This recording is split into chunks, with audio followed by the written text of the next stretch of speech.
তোমরা আমার আগের নেম প্লেটের ভিডিওটাতে অনেকটা ভালোবাসা দিয়েছো, আর অনেক মানুষ কমেন্টও করেছো দিদি আমার নাম দিয়ে নেম প্লেট বানাও, আমার নাম দিয়ে নেম প্লেট বানাও। কিন্তু সব থেকে বেশি যে নামটা পেয়েছি সেটা হচ্ছে দিয়া। তাই আমি আবারও আজকে নেম প্লেট বানাতে বসলাম দিয়া নাম দিয়ে। চলো শুরু করা যাক।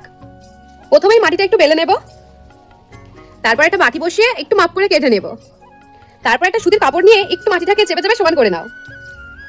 তোমরা যারা কমেন্ট করেছো প্রিয়া, খাদিজা, সোহানা, মৌমিতা, শ্রোতা, সমা, তোমাদের অসংখ্য ধন্যবাদ কমেন্ট করে আমার পাশে থাকার জন্য। মাটিটাকে সমান করার পরে একটা পেনের সাহায্যে আগে নামটা উপরে লিখে নেব। তারপর কিছুটা মাটি হাতের সাহায্যে এরকম রোল করে নিয়ে এই যে নামের উপরে বসিয়ে দেব।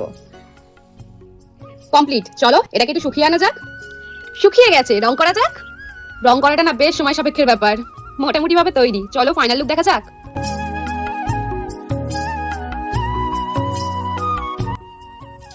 কি কেমন লাগছে, কেমন হয়েছে জানিও। আজ তাহলে আসি, দেখা হবে পরের কোনো ভিডিওতে। বাই।